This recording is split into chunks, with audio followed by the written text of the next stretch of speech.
summary of the government regulations regarding virtual meetings. You know these well by now, so I should be quick. The meeting is streamed live on YouTube, as we've heard, and can be viewed after the meeting has finished. Councillors on this committee are identified by name on the screen, and I will introduce the officers by name before they address the committee. The normal rules of behaviour, etc. apply to this meeting as to a normal meeting. Please turn off devices that might distract us. Members of the committee will turn on their video link during the meeting and keep their microphones muted unless they have been invited to speak by the chair. If members switch off their video link or can't be seen, they will be regarded as leaving the meeting and can't discuss or vote. Members can indicate their wish to speak by raising their virtual hands and should only speak when invited. The officers present will only switch their video link on during the item that they are presenting or where they wish the chair to invite them to speak. And I will invite any visiting speakers to come forward at the appropriate time. Any lost connections, as always, please email Democratic Services and re-access the meeting via the link. And finally, just on the subject of virtual meetings, I did want this to be a real life meeting, but I understand the Chamber couldn't display the presentations, thus this Zoom meeting. But I do hope that we can be back in the committee room next time, COVID willing. So, item 1 on the agenda is apologies for absence and substitutions. Do we have any notifications of absent people or substitutions? No hands up, okay. Are there any declarations of interest on any items of the agenda? No. I haven't heard of any urgent matters, but does anybody want to raise an urgent issue in this meeting? Okay. So let's move on to the minutes of the meeting held on the 13th of October 2021.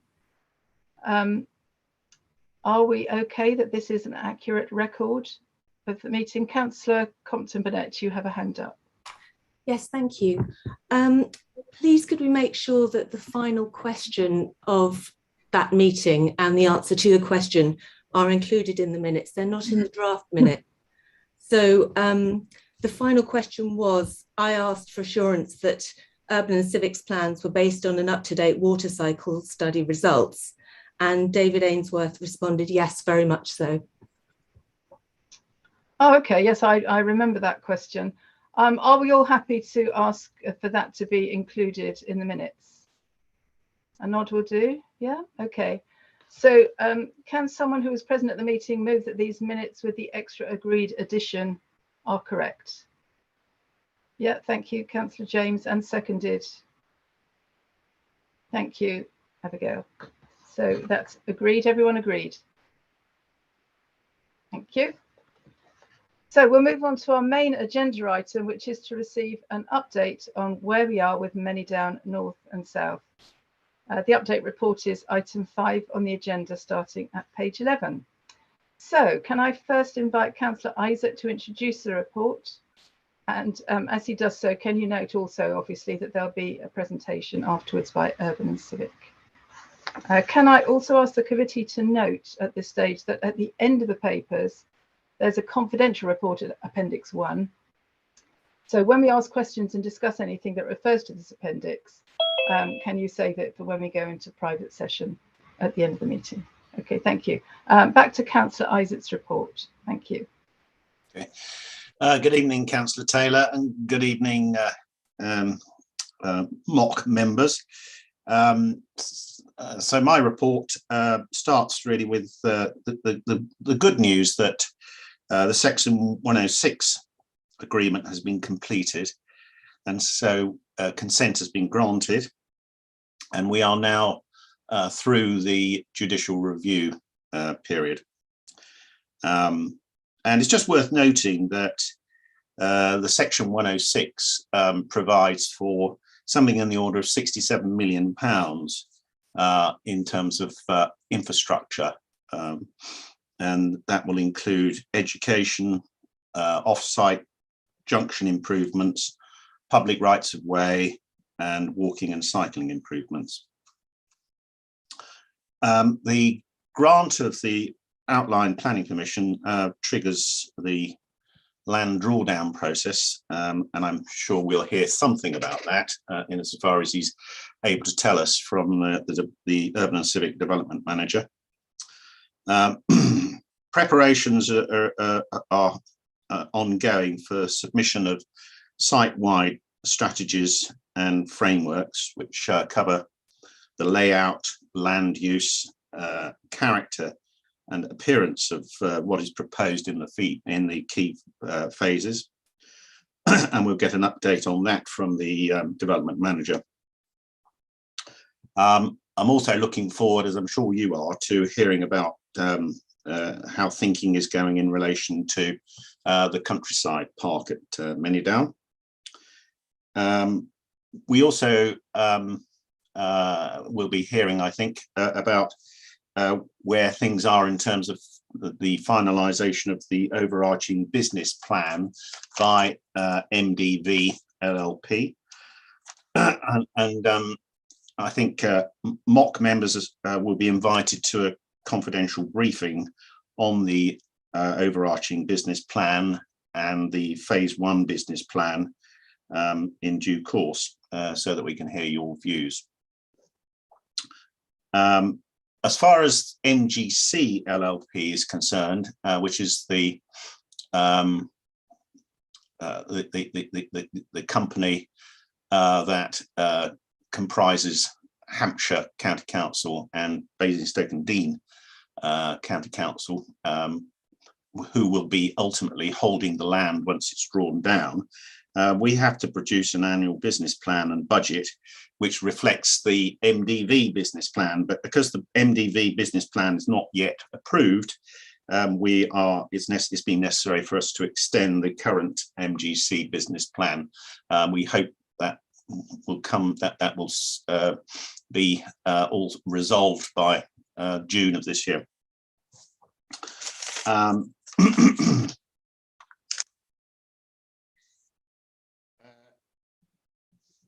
There was some talk about last year about mock members being invited to visit the Urban and Civic Development at Houghton near Rugby, and I think that's to be arranged. Tonight, I think we're also due to hear from the development manager on the proposals for or what they're proposing to do in relation to communications and engagement strategy in relation to Manydown North. A Manydown North website and Facebook and Twitter pages have been launched. There's also something that I should mention on the money side, which is that we are providing in the MTFS and budget that you as councillors will be asked to vote on the 28th of February in full council. And in that MTFS, there are proposals to provide £25 million of loans to MDV to enable accelerated infrastructure at Manydown North. That's being matched by Hampshire County Council, and there is a very attractive return of 9.5% plus LIBOR on the £25 million that we're proposing to invest. But again, you will have the opportunity to ask questions about that. Well, you can do it tonight, or at full council and vote on it. I just just turn now to Manydown South. The dialogue with the local planning authority is ongoing in relation to the Manydown South master plan strategy. We've been addressing site capacities and development yields in particular, and the master plan has evolved so that it currently includes 2 secondary schools, 4 primary schools, employment proposals and healthcare campus locations, and more detailed green infrastructure proposals, including strategic gaps, playing fields, allotments, etc. As before, we are working with the other main adjacent land owner, SMV, and also with Hampshire Hospitals NHS Foundation Trust in relation to a proposed new hospital in that near that junction of the M3. The next stage is the local plan regulation update. Regulation 18 stage, which is due to take place later on in this year. There's a lot of technical work with consultants going on at present to demonstrate how Southern Manydown can deliver its vision and early infrastructure and meet the environmental and climate change strategies of the council. We recognise that Manydown South offers an opportunity to set high standards in minimising carbon emissions and meeting the council's climate change objectives. And that concludes my summary of the report. Thank you. Thank you very much. That's brilliant. Before we move on to any questions or comments that people have to make, we do have one member of the public who'd like to address the committee, and now seems the right time to do that. So can I welcome Mr. Alex Lee and invite him to speak? Are you there, Mr. Lee?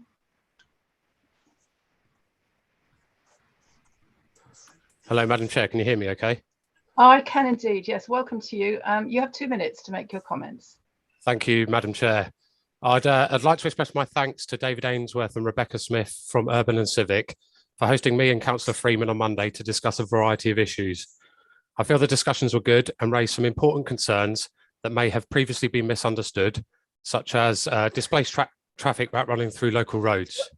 It's critical that these issues are addressed up front, and urge councillors here to ensure that this council or HCC mitigate against problems at the earliest opportunity.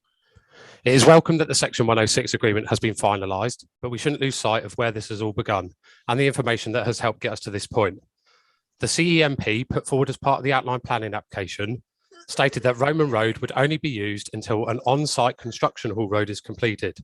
It is envisaged that the hall road would link to a junction on the B3400 Worting Road to a junction at the northern end of Roman Road. This, however, seems to have changed when looking back to the previous update given.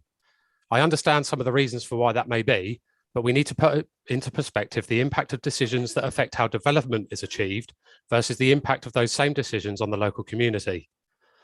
Acting leader of Basingstoke Council, Councillor Bound, said in a recent statement that it's time to listen to our residents and renew our efforts in delivering what they want. Well, now couldn't be more of an appropriate time to do so. Over 500 residents have signed a petition calling on the developers to use a northern access point and the building of an internal trunk road to support site traffic, which was part of the plan submitted to receive outline permission. And we expect many more to do so at our public meeting on this issue. Madam Chair, you're an active listener for those who live within your ward and a big advocate for the issues that they bring to you. All I ask now is that the rest of this committee listen to the issues that residents have raised, especially that the plans are seemingly not matching what they see unfolding before their eyes, and robustly challenge the developers. Ultimately, you are here to get the best outcome for residents that have voted for you to be in these positions, and they won't take lightly to being ignored. Thank you very much for your time. Thank you very much, Mr. Lee. Do either Councillor Isaac or Andrew Reynolds want to address that now at all, or we could obviously wait until Urban and Civic come on? Well, yeah, Councillor Isaac, yeah. I would just say that I thank Mr. Lee, and I'm glad that he is and those interested residents are talking to Urban and Civic, which is the right people to talk to. But of course, we do listen to our residents and fellow councillors, and therefore I look forward to receiving the petition, or whoever is going to receive it in the cabinet, so that we can understand what it is that is causing the concern to those residents, and take it from there. I don't know if Andrew, if you want to say anything more than that. Thank you, Councillor Isaac. Thank you, Chair.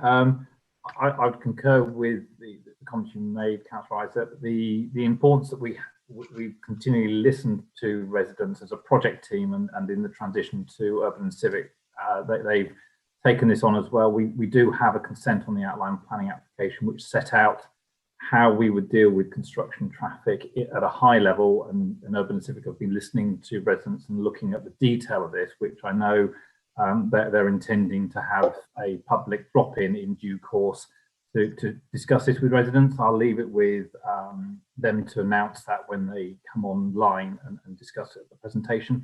But I think they are very much minded to ensure that they will listen as much as possible, but there are the practicalities of getting into the site and getting construction traffic moving through, and they've done a lot of work to try and understand how best to deliver this for Manydown. Thank you. Thank you very much, both of you. This is obviously an issue that's been raised by all 3 ward councillors, so I'm sure Urban and Civic will be well aware of concerns. Councillor Freeman.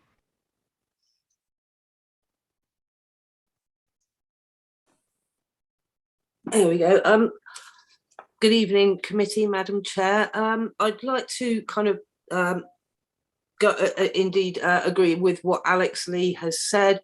Unfortunately, I know we like to think we listen to our residents, but Winklebury residents have quite a history of being ignored with regards to things like the regeneration, and a lot of the times on Manydown, and they really do feel like they are not being listened to. I have received various emails from residents, and one chap here said there is no reason why construction traffic should not be routed via the existing access to Wortingwood Farm from the A339.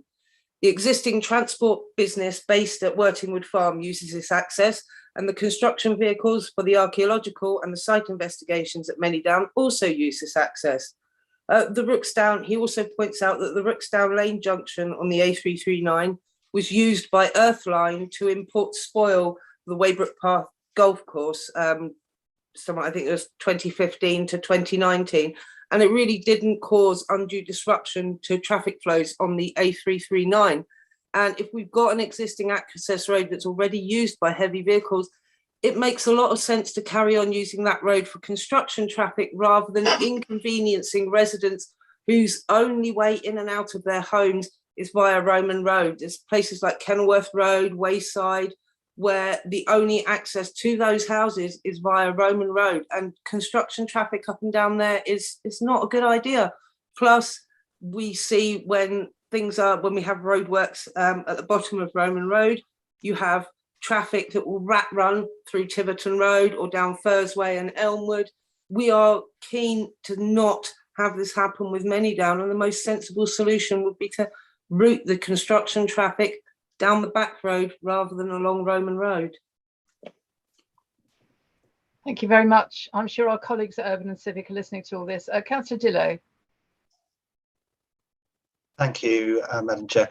Yeah, there is strong feeling in Winklebury over the effect that construction traffic will have, and I think residents are concerned about road safety and obviously the possible delay. And I think there are definite calls for construction traffic to be routed via the existing access road to Wortingwood Farm, which Councillor Freeman mentioned that it is being used at the moment by the archaeological site construction traffic. My real worry is that maybe over 2,000 homes will be built before the A339 access road is completed, and this could mean that that this is the only road, I suppose, that these new residents will be able to access. They obviously will only be able to go into the Roman Road, which could mean 2,000 homes, could mean thousands more cars on Roman Road. So what I'm hoping for tonight is that we need to have a rationale really for and clarification about the reasons for delaying the construction of the main street into the A339. Now, emotions are running high, so I really think it is necessary that we get tonight the reasoning behind the decision to route the lorries down Roman Road, and that reason is completely laid bare. So we need to know the reasons so that everyone is aware of why they're pushing for the construction traffic to go down Roman Road and not have it come from the A339. I just think everything has to be transparent so that the residents of Winkelbury know the real reasons why it's going to go down Roman Road. So I'm hopeful that Urban and Civic will be able to lay that bare for us. Thank you very much. Councillor Commttee. Thank you very much, Madam Chair. This is a question I want to ask Councillor Isaac. There's a little bit of confusion where you've just mentioned Junction 7 for Manydown South. You've just mentioned your negotiations with regards to a hospital, but there's reports also regarding Lidl warehouse, and I've had residents talk about that quite a few times. When are we going to announce if we do get the hospital there instead of the warehouse? Are we going to announce that soon to the public or the residents so they know that it's not going to be used for warehouse and it's going to be used for example, a new hospital or something else? Or are we going to protect that land? So I just want to want you to answer that question if that's possible, please. Yeah. Thank you. Shall I? Yeah, okay. Yeah. I think we're talking about two different bits of land. I think, as I understand it, the land that that Lidl may be associated with it is not the same land that has been identified as a possible site for a new hospital, and so I don't think there's any conflict there in terms of that. But I see that Andrew wants to add something. Thank you, Councillor Isaac. It's probably worth just clarifying that the comment that Councillor Isaac made is that the proposal that Lidl is potentially bringing forward relates to a private site that is being promoted by Newlands Development, something that obviously this is not something part of this committee. The Southern Manydown and the hospital, again, the council doesn't have any remit with regard to the hospital. That's a decision that is made by the Hampshire Hospital Foundation Trust, and really the decision by them will come at some point in the future. I think all we can obviously discuss is that's part of the wider promotion of the Southern Manydown site, for which the council has its Manydown South land within, and working in relationship with the Society of Merchant Venturers, is that there is a potential, obviously identified location with the Society of Merchant Venturers for the hospital, but that's an option. That's not something that is a given at this point in time, and it's not in the hands of either SMV or the council with regard to that particular location. But we are working alongside, obviously, the hospital trust, and obviously, you know, we know that site would be a very good location to bring something forward. So that's probably all we can say at this stage. Thank you very much. I mean, I do appreciate Councillor Commttee's concerns. I mean, as councillors, we like to take a holistic view, obviously, of what's going on in that area, and they're separate sites, separate ownership. But the implications of having both there are quite pretty enormous if you think of roads sharing, lorries, delivery lorries, ambulances, and all the paraphernalia that goes with both of those operations. So, you know, and it also begs the question, Councillor Isaac, who is sort of leading the way with Manydown South? Has that changed since our last meeting? That's obviously there has been a change in as much as the former leader has resigned, and therefore there is a discussion going on at the moment as to who will be the portfolio holder responsible for Manydown South. I suspect it might be coming my way, but I would I would request that we wait to hear when Councillor Bound, if he's approved as leader on the 28th of this month. We'll leave it to him if we may. Thank you very much. All these responsibilities. Councillor James, you want to speak? Thank you, Chair, and good evening. It was about going back to the highways issue. I'm not going to comment on the vulnerability of Roman Road and its unsuitedness to be treated as a ring road for everything. There's enough experts on this committee that know it better than I do. My concern was over the language with, I welcome Urban and Civic's involvement. I think they're an absolutely fantastic trust, and I think they bring a wealth of expertise and talent that's going to really support us in this project. But ultimately it is our project, and I think we've got to be very careful about, oh, Urban and Civic will sort that out. We'll leave it to Urban and Civic. Ultimately, they are commercial, whereas we're obviously more resident facing. It is our responsibility to develop Manydown, develop it well, and develop it without harming communities in the interim, or best protecting communities. You can't create 3,000 homes without a bit of dust, but best protect those communities. And I just want to be absolutely certain that the Cabinet member and the Manydown executive are still taking full responsibility for how this scheme progresses and how it is run, and that we're not deciding that Urban and Civic have now taken over the reins, because I can't fight Urban and Civic in an election, but I can fight you. John? I'm sure I can rely on that. Of course, we continue to take responsibility, and that applies not only to Basingstoke and Dean, but also to Hampshire County Council. But bear in mind that it is a joint venture arrangement that we have now and have had for some time with Urban and Civic, in which they are 50-50 partners. So we effectively represent 25% of the ownership. Hampshire represents another 25%, and Urban and Civic are the other 50%.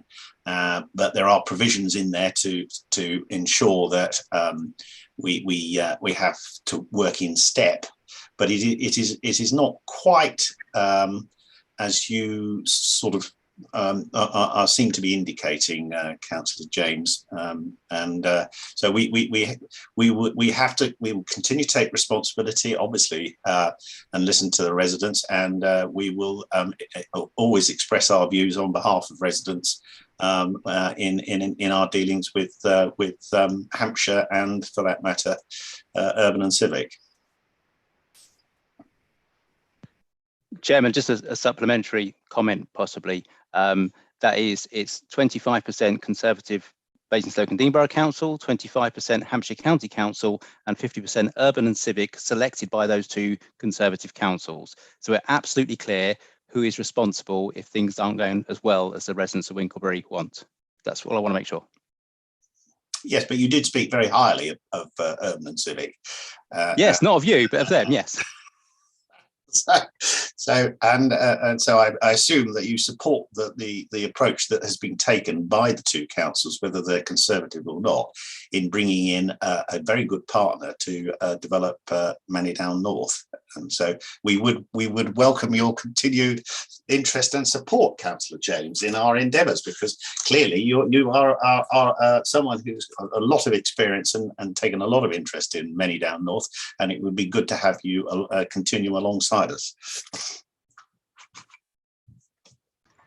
Oh, that's nice. Thank you. I have to say, my looking at Urban and Civic and all they're doing, they do seem to be bending over backwards to incorporate councillors and ward councillors and residents in all that they're doing. But they can tell us more when we talk with them.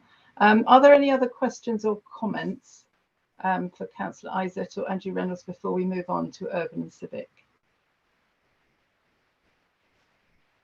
Okay, then next it's my pleasure to invite Urban and Civic in the form of David Ainsworth, Barry Crabb and Rebecca Smith to provide us with a presentation. Welcome to you. Good evening. Thank you, Chair. Hello.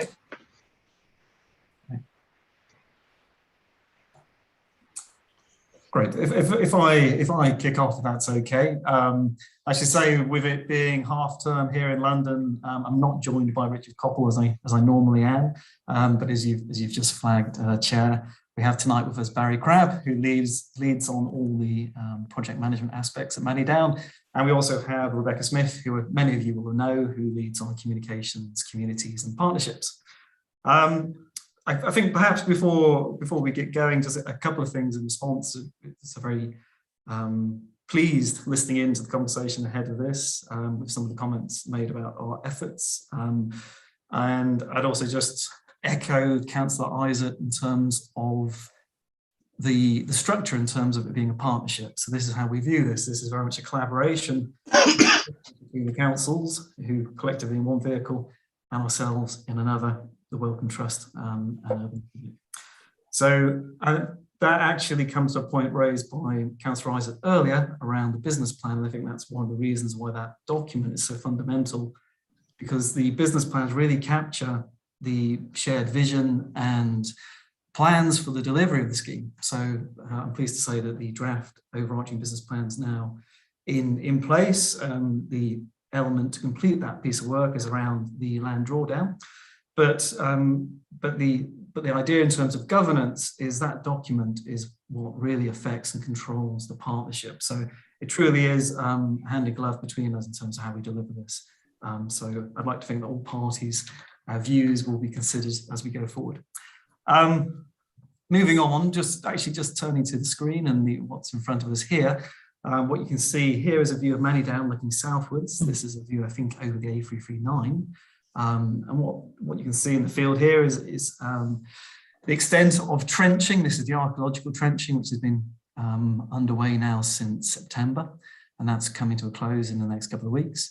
I think in totality, if we were to join all these trenches together, it would be about 33 kilometres. And I've been informed that would just get us shy of Southampton if we've gone off in a straight line. So it's it just gives you a feel for the scale of this site and the extent of the project. But that work, as I say, is coming to an end shortly. And it won't be the end of survey work. Survey work will continue. In many ways, this trenching is just the first stage of that process, where you're trying to identify zones of archaeological interest for further analysis. So on the back of this stage, what you'll see is yet more work with larger areas revealed in stripping, and that survey work continuing. Anyway, moving on to this evening's agenda. The main item we wanted to talk to you about, there were 3 items we wish to cover this evening, and gladly the first one is in relation to construction traffic, and clearly many questions have already been raised by your colleagues earlier.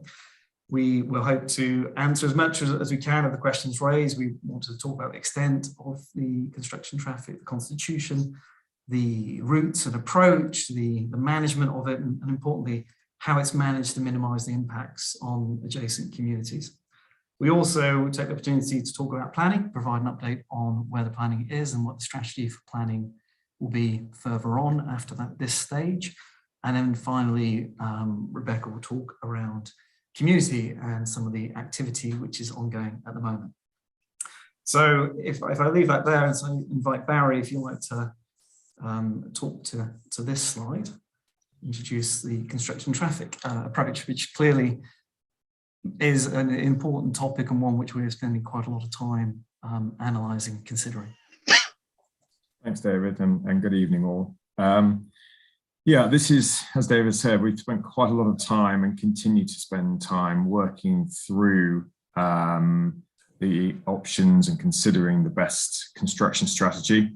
I think one of the councillors earlier acknowledged that can't deliver 3,500 houses without creating some dust and some disruption, but we absolutely do our best to minimise that across all of our strategic land portfolio, and that is managed principally through all stages through a submission of a SEMP, which was referenced again earlier in the outline. We've prepared this slide to try and show the construction traffic routing, but I think it's worth just starting to address and be clear in people's mind that what is construction traffic. I think there's a tendency to think that construction traffic is all HGVs and big materials and plants being moved to site, which of course some of it is, undoubtedly. But construction traffic in our worlds constitutes tradespeople coming to sites, which will be in a combination of domestic cars and small vans. There will be equipment movement, and that is typically quite a small amount in that the equipment gets delivered to site. It stays on site, it stays within the red line, it stays within the development boundaries until it's completed or until the work is finished, and then it's moved off. So a number of highway trips are limited in that regard. And then we have material delivery, which can often be in smaller goods vehicles, so vans and fixed trucks. And there will be then, of course, the HGV movements for bricks, sewer pipes and the like. So I think it's worth just reminding people that it is a kind of a complete range of vehicle movements associated with construction traffic. We've tried through our consultants to assess how many construction movements there will be. And we've got good data relating back to 2016 on the current flows along Roman Road, Roman Way, Worthing Road. And we've looked to validate those in recent years, albeit noting that those latter surveys have been done during the COVID times. So we continue to monitor and assess how many movements are on those existing highways. And then we use our experience based upon other strategic land sites to estimate how many vehicle movements will be associated with the initial setup and delivery of phase 1A and 1B, as you can see in blue on this screen. Broadly speaking, over a 12-hour day, there are 15,000 vehicle movements along Roman Road, Roman Way.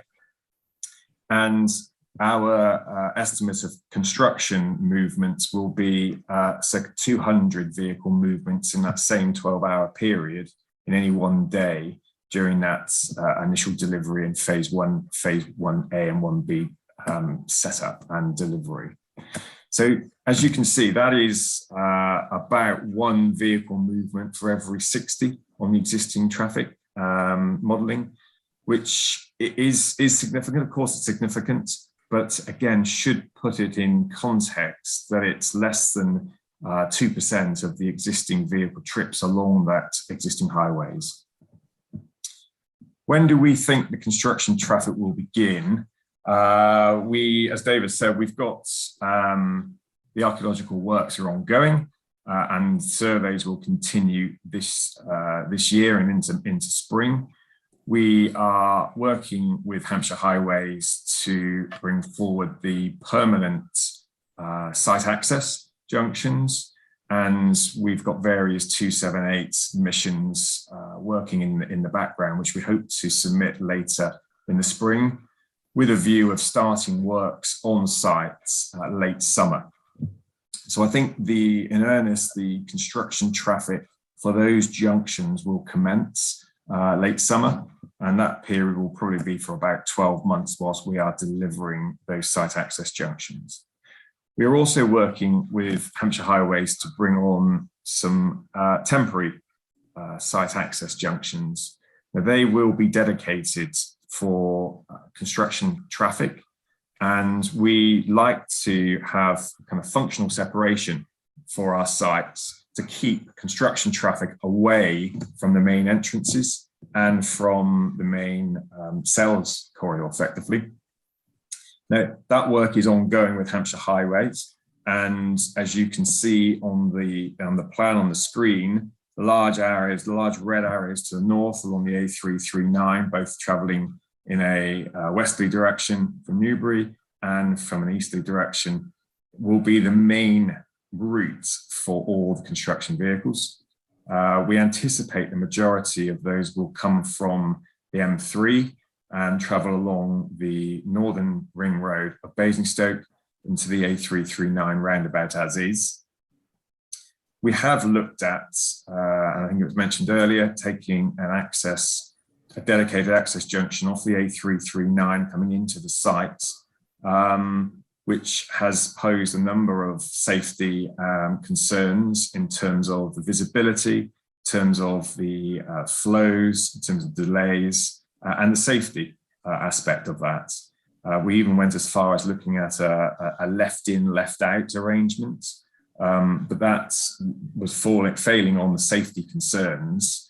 So very tricky to achieve that, albeit noting the residents' desire to keep it completely separate.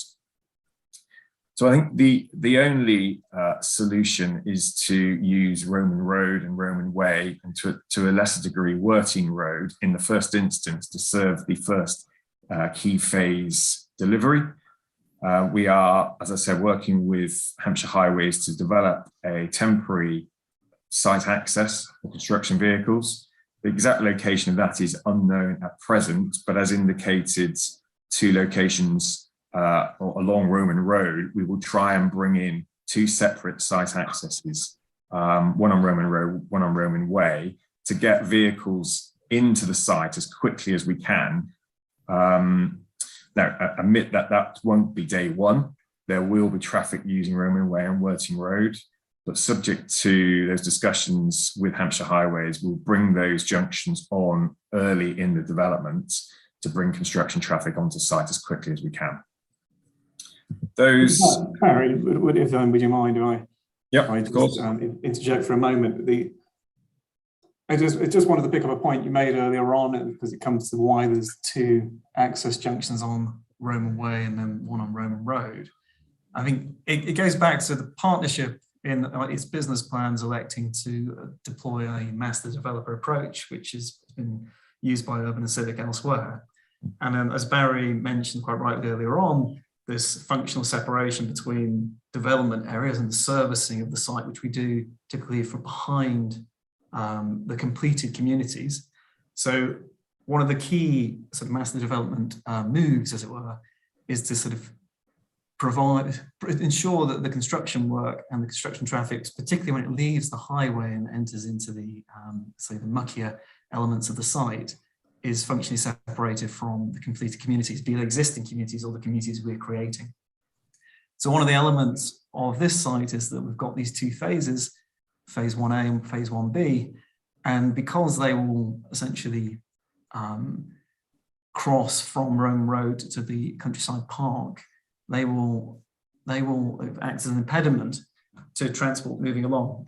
So to be behind the phases, to back deliver the works, to ensure we maintain the separation from the completed communities, we need to be far enough down the Rome Road to achieve it.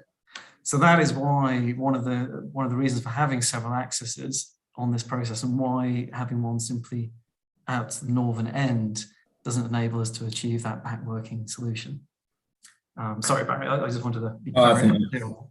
I think that's a good point. And what's also not shown on here and is work in progress for the designers is a network of haul roads, as we term them, temporary construction access roads on the site, which will allow the construction vehicles, once within the red line, to, as David said, back work and be separate from the main residential access onto the site. I think the other thing that's worth pointing out, a couple of things, is our initial conversations with Hampshire Highways in terms of those temporary construction access include a right turn lane on Roman Road and Roman Way, so that the through flow of traffic using those roads is not impeded and not delayed, which is something subject to their approval. We will bring forward on both of those temporary construction access. I think the other thing that's worth mentioning is I think I've heard this before from residents about the speed and the safety relating to especially Roman Road. it's currently a 40-mile-an-hour road. By its nature, it's Roman road. It's a very straight road. There's very little intervention to control or check speeds along there, and it's our desire to reduce those speeds and to design some interventions where the residents of Winklebury can easily cross Roman Road and get into the Manydown sites, as well as residents from Manydown cross and go into Winklebury. So there will be designs forthcoming where interventions and crossings and junctions, both permanent and temporary, will all help in slowing that traffic down along Roman Road and Roman Way. And as we bring this forward, we will be looking to submit a traffic regulation order to reduce the speeds on Roman Road from 40 miles an hour to at least 30 and further if we can. But I think that is probably a staged approach. So certainly reducing it from 40 to 30 will be our desire. David, I think that probably covers most of the points. I'll pass back to you. Thanks, Barry. Just a couple more pieces. I should actually also say a thank you to Mr. Lee for his time earlier this week and the useful conversation we had, and certainly his insights into the routes taken by local residents who understand the smaller residential road network better. I think what struck me from the comments made in that meeting was, although the construction traffic coming to site will be able to be free flowing from the approach we're taking, one, from the volume of traffic in the sense that less than 2%, 2%, which we imagine would at its own peak would be offset from normal traffic, and the construction industry tends to start and end earlier in the day. And in addition, not all those vehicles, as Barry points out earlier on, about 2%, they're not all long vehicles, heavy vehicles. The majority, in fact, will actually be vans and cars. But the point we were making is ensuring that the free flow on Roman Road, Roman Way and Worthing Road continues. And as we say, where construction traffic is turning right into the site, you seeking to put in these right turn lanes should ensure that that's maintained. And likewise, when they turn off the Roman Road into the site, ensuring that any queuing happens on the site and not on the road is absolutely paramount. But to Mr. Lee's point, where we do work such as the permanent access at Winklebury Way, where that new signalised junction comes in, and that signalised junction, of course, will assist with slowing speeds on Roman Road, there will be periods in short periods of time where those works cause closures to the Roman Road while the works are undertaken. And we need to be aware of the impacts of people finding alternatives to not queue, perhaps at traffic lights while the construction works. So I thank him for highlighting those issues. The only other element I just might add again is just some of the virtues of working on sites of such significant scale, because as mentioned earlier on the call, the golf course just to the north of our site obviously had a number of movements of removing soil from the site or bringing it to site using the Rooksdown Lane. With the scale of this site, we're able to, in our strategy, hopefully our cut and fill strategy for moving levels on the site, to keep those movements on the site and reduce the amount of trips which go onto the road network. So those are some of the benefits you receive when you operate on a site of this scale. I think we'll leave it there, and hopefully we've covered many of the questions, and we can maybe pick up later on anything which we missed.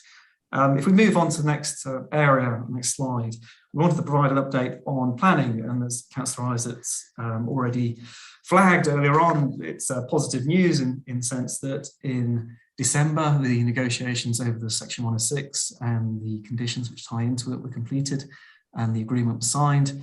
The local planning authority subsequently issued a planning consent, and the judicial review period expired at the end of January. So it's a really significant move for the project, a milestone. We now have outline planning, and we can begin to look at the implementation of the consent. It's also important for reasons alluded to by Councillor Isaac around the planning consent being a key element of land drawdown. So that process can now commence. if we just turn back though to planning, the outline is obviously the first stage. With these large sites, we have what we call a tiered consent approach, where the detail for the site increases as you reduce the scope of the area under consideration. So the outline consent is for the entirety of the site. The next step is to submit a suite of documents called site-wide strategies. They're listed in green here. They again will actually talk in principles to the entirety of the site. And we are now working on those documents. Well, we've been working on those documents for some time in the background, but now with the consent in place, we're able to talk to consultees regards issues within these documents in terms of how we develop them.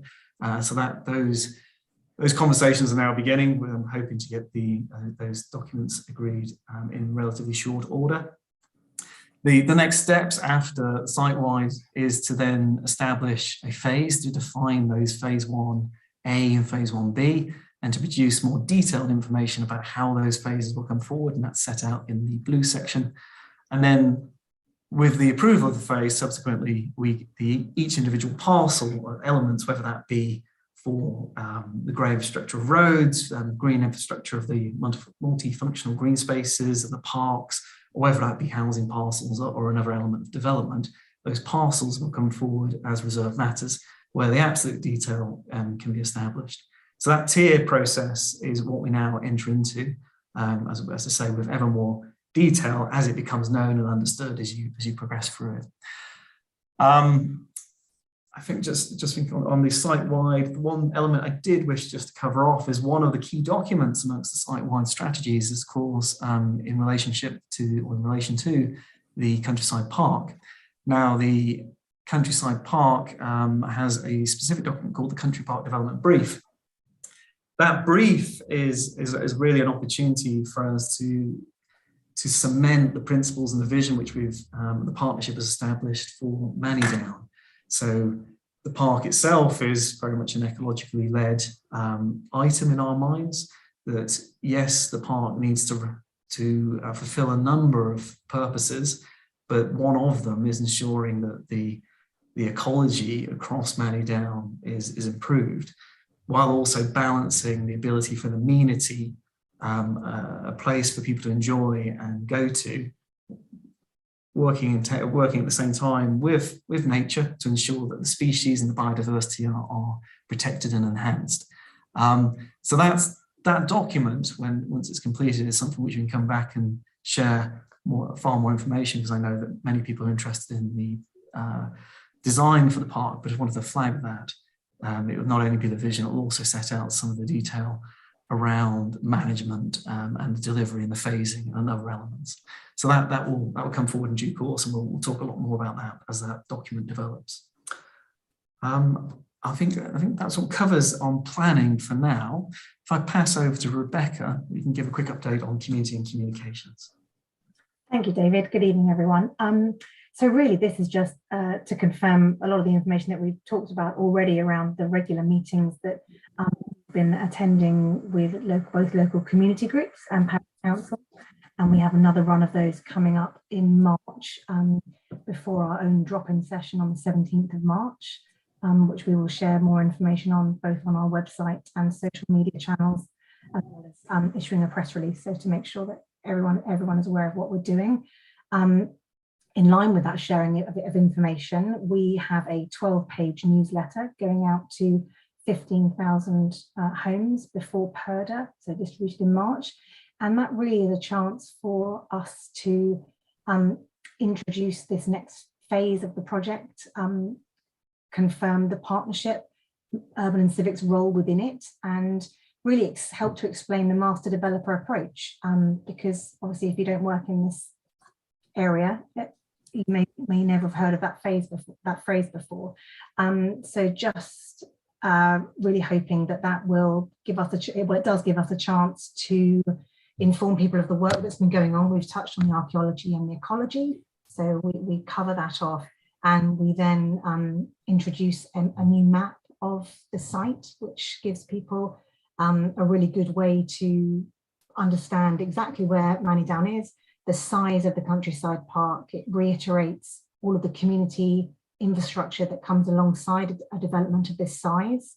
and also shares all of our contact information so that people are aware of the various channels, both social media, direct phone, email, and of course the website, as well as offering up the opportunity for us to attend any other community groups that we may not have been in contact with yet. But I believe we've started to build some really great relationships, both with the local community groups, the councillors that we've been able to meet on site, and it's kind of a two-way communications channel where we're learning about the area, and hopefully people are learning about us and our approach and this different way of development and the future that we're hoping to deliver.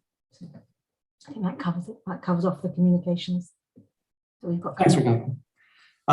Chair, if I may, just in closing, before we finish our update, I just wanted to respond to your comments regarding the opportunity to come to one of our sites. I know that we've been talking for a long time. We're very keen to get the committee up to one of Urban Civic schemes to show not just our talking about what we do, but actually a site which is 6-7 years in delivery, where you can see much of what it is we're talking about in the flesh. And I'm pleased to see that it looks like we have a date in June, or we're aiming for June, I believe, to organise a trip to Rugby. And also we're very keen, I think the suggestion was made to have a site tour, again, most likely in the summer months. We're very keen to do that with you too, because I think being on Manydown, standing in the location, seeing the sight lines and the views really helps bring these two-dimensional maps which you see in plans to life, and you can really begin to understand what it is we're trying to achieve in certain points. Thank you. Thank you very much. That was very interesting and encouraging.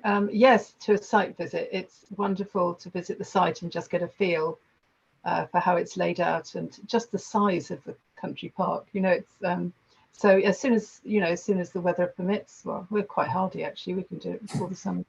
That would be great. And also, please, if there is going to be a date in June, do let us know as soon as possible. It was just a little bit too last minute last time for many of us to get there, but it would be lovely to visit Rugby. To see what's happened up there. So we'll have some questions and comments, and my first one is Councillor Dillo.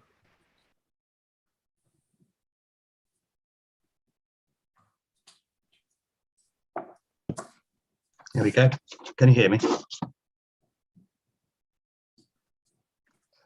Just a couple of comments after the presentation, really. I'm quite heartened that the construction traffic will be just 2% of the overall traffic flow along Roman Road. That was quite good. And I'm happy that a number of the temporary access points for the construction traffic are being planned, a number of them that will obviously spread out any construction traffic turning right. But I think obviously those right-hand filter lanes are imperative to ensure any traffic flow isn't impeded. But I think it would be great going forward for the residents of Winklebury to see the variety of designs that you were talking about on Roman Road, looking to reduce the speed on Roman Road so that residents can sort of safely cross into and from Winklebury. It'd be nice to see what your thought process is, things like pinch points or something like that. That it would be just nice to see that maybe in one of the drop-ins, what the thought process is for those sort of things to reduce the speed on Roman Road.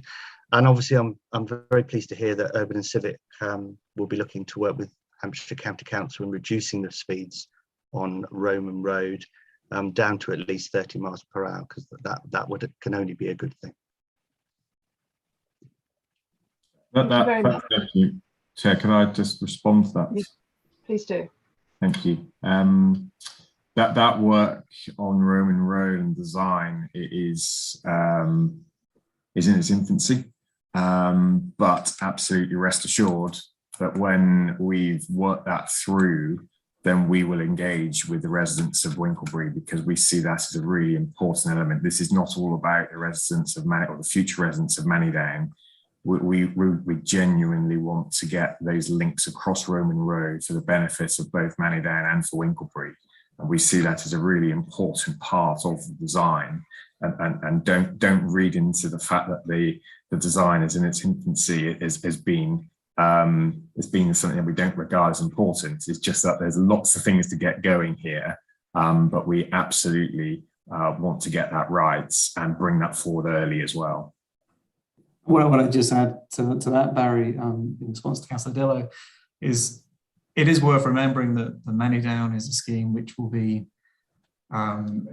in delivery for over a decade, and the actual work along Roman Road will be many years. So actually, the timing of it, the detail of it might not be available now, but as Barry says, that is not from lack of intent. But what I would say is our design for the scheme has a number of green fingers, which cross it, and these corridors effectively join the countryside back to the adjacent communities. So the idea of these things is that they obviously act for biodiversity, but also stitch the existing communities in and through Manydown. So where these fingers meet the Roman Road are going to be the locations where we'd be looking to have these pinpoints, where we'd be looking to encourage the ability to cross. And of course, when we develop up the neighbourhood park and the initial signalised junction, we'll be looking at ensuring we maximise that opportunity to integrate from the get-go. Thank you very much. Next, Councillor James. So soon, okay. Thank you, Chair. I'm going to obsess about the country park. I think David mentioned it in his part of the presentation that or towards the end of the presentation, that there is a management plan coming, which obviously will deal with how we go from where we are to where we're going to get to.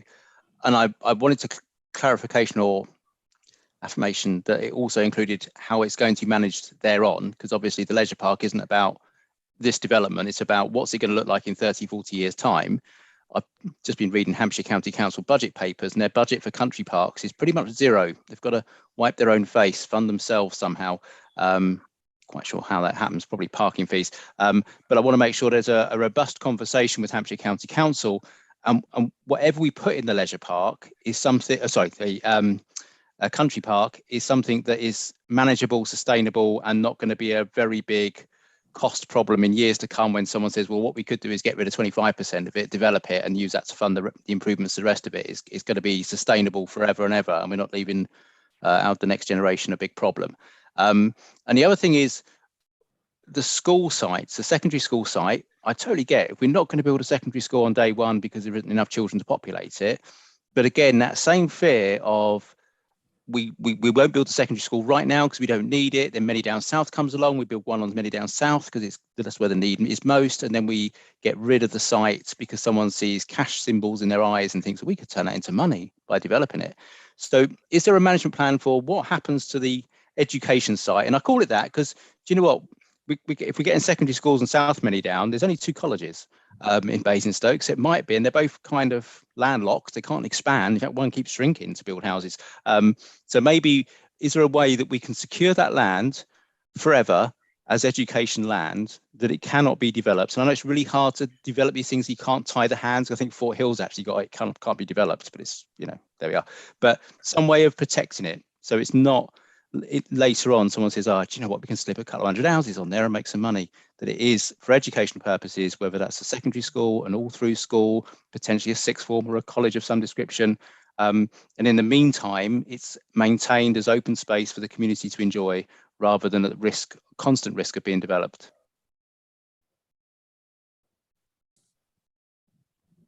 Chair, would you like us to? Yes, anyone? Thank you.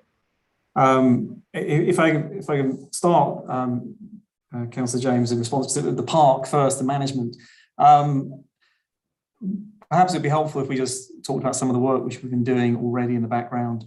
So we've been working with Hampshire, so taking advantage of the fact that the partners in this partnership include Hampshire's Countryside Services team. So we have enjoyed several trips of them to the country parks under their management to understand how they're operated, some of the challenges they face, and also to understand the budgets, the costs of running the parks the way they are. And we've been using that information to sort of supplement our own analysis, our own work, and our own design for the park. In first instance, the management responsibility of this park will sit with the partnership, because the park for ourselves is, it's imperative to delivering our strategies for our development in terms of ecology and other elements, but also it is such an important part of selling Manydown and the vision for the place, and getting that right is going to be one of the key marketing elements of the place. So for us, it's paramount, and we are therefore very, very focused on ensuring that the management of that park is appropriate. The idea is effectively to establish a similar position to that of Hampshire in terms of a balanced book, in how I describe it, in terms of the expenditure being met by the income across the land. I know that Hampshire have a strategy, as you allude to, with parking, but we would like to come at another way. We think we've got quite a large productive space, and there are opportunities to develop over the years of development, over the decade, income streams to meet the overhead. So the challenge really for the partnership is over that time to develop and design the park in a fashion which ensures that the expenditure is minimised and the income is developed to meet it, all the time bridging the ecology need, the amenity need, and also its role in the community, its place for education, other matters. So that is in the short term. Short term is in 10 to 15 years. Longer term, at some point, obviously the partnership will have completed its work at Manydown. The way the Section 106 is structured around management is that the responsibility sits with us until such time as we actually produce a long-term solution. So that part, in the future, we might work with a trust or somebody else to take over the reins of the park and deliver it there. That might mean that we need to pay an endowment, or we may have been successful in our commercialization of certain elements of the park so that it does run a balanced book. But I have to admit that as that is an element of detail perhaps a decade away, we haven't yet got all the bits. And also I imagine there'll be a bit of trial and error in how we look to commercialize elements of the park. But that's our hopes. And then just to touch on the secondary school, I think all I would add at the secondary school site is the consent currently has a reservation for the secondary school site. The decision as to whether there will be a school on Manydown North is actually in the hands of Hampshire, and we're working with them to understand better where their plans are for the secondary, but I recognise we are some years away from them having the clarity they need to make those decisions. Thank you very much. Just come back on that. So what's the contingency for the school site in the event that it's probably not going to be a school for 10 years. What, are we going to just leave a big space fenced off, or have we got a plan to do something with it? It's a very good point. Like most of the 750 acres which we're developing, we have to manage that land ahead of the development upon it. And that goes back to the chronology of how we look to develop out the site, where we begin and where we go next, to ensure that you're quite right, you don't end up with lacunas within developed space, which are barren pieces of land. So that goes back to our strategy of where we're starting, where we're moving, to try and align the delivery times of the social infrastructure with the wider delivery of homes. So the location of the secondary means that I think currently we would be looking to develop in that area around year 8, 9, 10, which then sits with the same timings we expect from Hampshire. Thank you very much. That's two good points. Councillor Tomlin. Thank you, Chair. Good evening. When we last met, we had the presentation from you guys, Urban and Civic. We were pretty impressed, I felt, with your take on our carbon impact neutrality and all that sort of thing. Now, I just was looking at that slide that you presented about the strategy documents. Now, from what I read, I'm a little disappointed that I'm not seeing a headlining strategy or policy on such things as your carbon footprint impact of construction and design and the future living standard. coupled with like water usage. These are very key elements. Now, you also then went on, of course, to remind us that it's going to be a decade to build out at least. And of course, that takes us well into 2030, when, of course, we as a borough have declared carbon neutrality. So, you know, given the cost of energy at the moment, the crisis we're in, I just feel it's either a missed opportunity, or possibly you could explain why you haven't given it a headlining strategy, because a little disappointed from what we gained from you last time. Thank you, Chair. Chair, may I answer? Thank you, Councillor Tomlin. I think that there's a distinction worth drawing here between what the joint venture is electing to do and what the project has to deliver from a regulatory point of view. What we've put on the screen is the planning process we need to go through. Those are what the LPA has set as the documentation required for us to proceed. Actually at a sub-level under those documents, there are measures around sharing our ambitions for what we wish to do around carbon, around water, and there are standards being met, but they sit within those documents.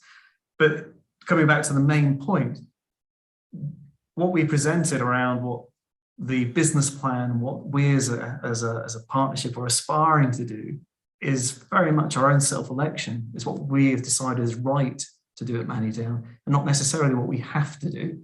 So please don't take any sign of diminution in ambition because it's not in the framework. What we showed at our last meeting is still very much what we'd like to deliver. David, could I just come in on that last point? You know, I think Councillor Tomlin, I think rest assured that what we presented last time remains absolutely at the heart of the development company's aspirations to deliver, and those that carbon neutrality and the carbon efficiency, and that's been seen with the very first move of being in all electric sites. That all stands firm, but as David said, that is the election of the development company, but will be written into those planning documents. But the reason that wasn't there is because it's not actually a regulatory requirement per se. Chair, if I just supplementary on that, well, yeah, thank you for that explanation, but I suppose it's a selling point. It's a lost opportunity if you're not actually blowing, you know, your own trumpet and the trumpet of the borough, to include that in, because a lot of people will not get tied up in the the detail of all of the thing. But if they're hearing that you are looking to achieve this and making it more widely expected, and obviously we would want you to deliver it, it's a good news story. And at the moment, you know, first look I saw, I was disappointed. So, you know, it's not all about me, but I'm not alone. So anyway, thank you for your answers. Thank you very much. Councillor Compton-Burnett. Thank you. Sorry, I wanted to talk about communication. And I first wanted to thank David and Rebecca particularly for all of their work with having face-to-face meetings with local councillors, residents, community groups. You've both worked so hard, and I know that it's much appreciated by the local people living here, so thank you. And I just wanted to mention about the new website, because from a local resident's point of view, which I am, it's great. You see the vision, this is what Manydown's going to be all about, and that's really exciting. But actually, the things that I want to hear, and the things that I think lots of other local residents want to hear, are questions, you know, answers to things like, what's going to be in the country park and when's it going to be open? When are you building houses? There's really sort of practical things. So we see the vision, and that's great. But I think it would be really helpful if you could get yourself into the minds of the residents that live here now. And the old website was actually really useful because it had little things like the plan that you could look at. Oh, that's where the playing fields are going to be. And so perhaps we could work with you a bit on that and say what's going on in our heads and what sort of questions are we being asked. and then reflect those in your website. And it will also help to allay the fears of some of the residents and to address some of those issues without them always having to come to you or to us.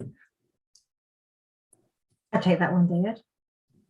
Thank you, Councillor Compton-Bennett, for your kind words, and also I completely appreciate the feedback on the website. The initial website was very much, we were aware that we needed to take a position and have something that acknowledged the kind of transfer of communications over to Urban and Civic leading on the comms for the partnership.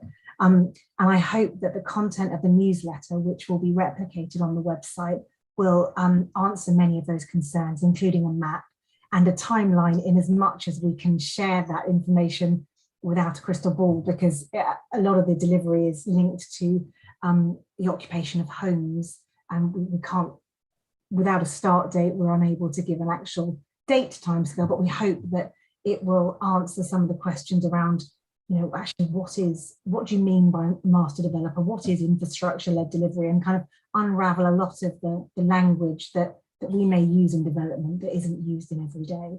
And we will continue to grow that Q&A section on the website. And yes, we'll always be to answer those questions with yourselves personally, and then we can replicate those answers on the website. So as you say, we don't get that kind of repetition of questions. People can go there and hopefully find the answers that they're looking for. So thank you.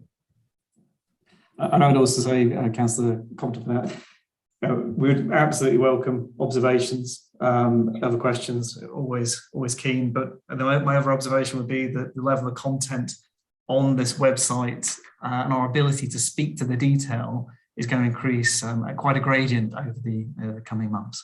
At this moment in time, there's still so many pieces which we're trying to put together that we're just keen to have that bit more clarity before we answer on the website. I know everyone's champing at the bit to see, so we just need a bit more time. Excellent, thank you very much. It is a risky business saying, oh yes, the houses will be built on such and such a day. They'll be finished by. Actually, we've been hearing that a lot over the years. One more hand is Councillor Freeman. There we go. Thank you, Madam Chair.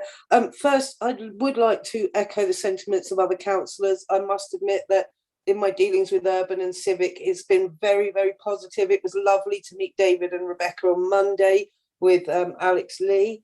And I'm very pleased with the vision and how it's going. There are a couple of concerns though, and going back again to the construction traffic, is there a reason why the proposed construction routes differ from what was put forward as part of the CEMP that helped achieve the outline permission? From talking to residents on the door, they were led to believe from the planning documents that construction traffic would enter via the north and that the northern junction would come forward early to facilitate that. But as things have gone on, that seems to have changed. And I wondered, seeing as it helped achieve the outline planning permission, is there a reason why they're now different? I can respond to that, Councillor Freeman. I'm not sure that is actually correct, because I think the latest, the consented SEMP is quite clear that the intention for the early phases certainly is to use Roman Road, Roman Way, Worthing roads as the construction access. Now, that's not to say that early in the access of the outline that there was some discussion around a northern access junction. And as I said earlier on in the presentation, we have taken and looked at that to see if we could make that work, because it seemed to us to be the kind of logical and the most sensible thing to do in terms of completely separating construction traffic to the existing communities. But due to all the technical constraints that we've uncovered, that is just not possible. So I'm happy to kind of meet and talk through and look through that SEMP, but I'm confident that the strategy outlined in the slide and the proposed strategy is aligned with that's consented in the outline. Thank you very much. Thank you. Thank you, Angie. I don't have any more hands, so I'm assuming that everyone's said all that they want to. Are there any other comments before we move on to the pink paper? No? Okay, then. In that case, at this point, oh, hang on. Councillor James. Yeah, it's just to comment on, obviously, when we go into the papers, we then get to Manydown South and some topic with discussion within the papers about Manydown South. And I think, Councillor Tomlin alluded to it, what we did for Manydown North was probably not as much as we should have done, but it's as much as we could reach a consensus on at that time. We are now 10 years on, technology's moved on. So not for Urban and Civic to worry about yet, I don't know. But I think Manydown South, we need to come back and look at those design principles and have another look at them and see whether or not we need to be updating, upgrading them. There's some mention of it in the papers. I just want to make sure that we as a committee have oversight and feed into that and can advise the committee on that, because I think there's a whole load more opportunities, particularly if you look at the construction problems we're facing in Brighton in North, where at least the A339 is close. Actually, South could be a lot tougher because there's a whole thing called Kempshire in the way. So I think we need to perhaps, I mean, my view is always being, why aren't we building houses in factories nearby and then shipping them in and putting them up in 8 weeks? But maybe we can discuss that as part of Manydown South. There's opportunities there, and I don't want it to be lost that we're just going to replicate Manydown North and Manydown South. Let's go forward with something even more exciting and build on the success and hopefully build a lot on the speed of development. Thank you very much. Very good point. Okay, right. So at this point, in order to discuss Appendix 1, which is a pink paper, I will propose the following motion, which will allow us to go into private session. Pursuant to Section 100A4 of the Local Government Act 1972, the public be excluded from the remainder of the meeting on the grounds the public interest in maintaining the exemption outweighs the public interest in disclosing it, and therefore that exempt information is likely to be disclosed as defined in paragraph 1 of Schedule 12A of the Act. I'm sure you all understood that. Can someone second that, please? Thank you. Councillor DeLeo, I saw you first. I can only see one screen at a time. Thank you. So can I ask members of the press and public now to leave the meeting and ask officers to turn off the webcast